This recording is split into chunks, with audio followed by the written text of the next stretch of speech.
जी नाज़रीन, अमरीकी गादी वारे हंध वॉशिंगटन DC में असां तव्हांखे अपडेट कंदा हलूं। हिते असां मौजूद आहियूं अमरीकी सदर जी रहाइश गाह व्हाइट हाउस जे ॿाहिरां। ऐं तव्हांखे ख़बर आहे त अमरीका ऐं इसराइल पारां जेका ईरान सां जंग कई वई हुई उनखे लॻभॻि 3 हफ़्ता मुकमल थियण वारा आहिनि। उन 3 हफ़्तनि जे अंदरि हिते वॉशिंगटन DC अमरीका जे अंदरि जेके डेवलपमेंट्स थियूं आहिनि उन्हनि हवाले सां तव्हांखे आगाह कंदा हलूं। त सभ खां इम्पोर्टेंट जेका डेवलपमेंट थी आहे उहा इहा थी आहे त अमरीका जे नेशनल काउंटर टेररिज्म सेंटर जो जेको डायरेक्टर हुयो उन कल्ह इस्तीफ़ा ॾेई छॾी आहे। उन पंहिंजे इस्तीफ़ा में वाज़े तौर ते लिखियो त हू सम्झे थो त अमरीका जी जेका ईरान सां जंग आहे उहा कंहिं बि तरह ते जाइज़ न आहे, तंहिंजे करे हू पंहिंजे हिन उहिदे ते कमु नथो करे सघे। प्रेसिडेंट ट्रंप लाइ इहो तमामु वॾो सेटबैक हो, पर हुन सां गॾोगॾु प्रेसिडेंट ट्रंप लाइ हिकिड़ो आलमी सियासत जे मैदान में बि हिकिड़ो वॾो सेटबैक थियो त हुन जेको आहे स्ट्रेट ऑफ हॉर्मूज़ खे खोलण लाइ जेका अपील कई हुई नेटो अलाइज़ खे ऐं चाइना जे पारां बि को मस्बत जवाबु न मिलियो।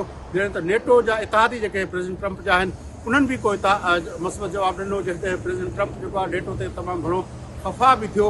पर बहरहाल उतां बि मोट न मिलण जे करे प्रेसिडेंट ट्रंप खे उहो बि हिकिड़ो ॿियो सेटबैक मिलियो।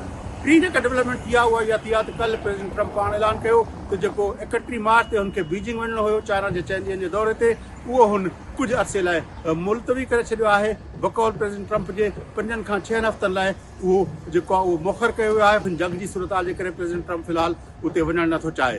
इहे जेके डेवलपमेंट्स थियूं उन सां गॾोगॾु हिन जंग जे हवाले सां जीअं 3 हफ़्ता मुकमल थियण वारा आहिनि, हेल ताईं जे पंहिंजो काथन मुताबिक़ जेके मुख़्तलिफ़ थिंक टैंक्स ऐं मुख़्तलिफ़ जेके पंहिंजो इदारा आहिनि जेके उन्हनि जे अंदाज़े मुताबिक़ हेल ताईं $25 अरब जो अमरीकी ख़र्च जेको आहे उहो थी चुको आहे हिन जंग ते। उन मां हासिल छा थींदो इहो त बहरहाल पोइ जी कहाणी आहे, पर हेल ताईं अमरीका जा $25 अरब जेके आहिनि उहे हिन जंग ते ख़र्च थी चुका आहिनि। उन सां गॾोगॾु हीउ साल जेको आहे उहो तव्हांखे पोइ अपडेट में बि असां ॿुधायो त इंतिहाई अहम आहे, छाकाणि त नवंबर में मिड टर्म चूंडूं थियणियूं आहिनि ऐं मिड टर्म चूंडुनि जे अंदरि जेका हीअ अमरीकी कांग्रेस आहे जंहिंजा 2 ऐवान थियनि था, हिकिड़ो सेनेट ऐं हिकिड़ो हाउस ऑफ रिप्रेज़ेंटेटिव, उनजे अंदरि जेको आहे उनजो अधु पंहिंजो कांग्रेस यानी नई चूंडबी यानी अधु हाउस जा मेंबर अधु सेनेट जा मेंबर नए सिर चूंडिया वेंदा। प्रेसिडेंट ट्रंप साहिबु जेको आहे पहिरें बि पंहिंजे इन ख़दशनि जो इज़हार करे चुको आहे त जेकॾहिं डेमोक्रेटिक पार्टी कांग्रेस जे अंदरि हुनखे अक्सरियत मिली वई त हू हुनजो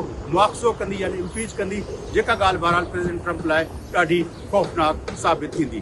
तंहिं करे जेके मुख़्तलिफ़ जेके तजिया निगार आहिनि उहे हिन हवाले सां बि इन शयुनि खे ॾिसनि पिया त जो जंग जे करे जेको चूंड जो अमल आहे जेको शुरू थी चुको आहे, छाकाणि त मुख़्तलिफ़ रियासतुनि में प्राइमरीज़ जेके आहिनि उहे जारी और सारी आहिनि ऐं उतां जेको आहिनि उहो अमरीका जे अंदरि जेको इलेक्शन जो जेको प्रोसेस आहे उहो जारी आहे। उन बाबति बि असां तव्हांखे ॿिए जेका अपडेट में ॿिए व्लॉग में तव्हांखे अपडेट कंदासीं। पर बहरहाल हेल ताईं जूं इहे ख़बरूं ऐं इहे अपडेट्स तव्हांखे पहुचाईंदासीं। फयाज़ नायक WTN वॉशिंगटन DC।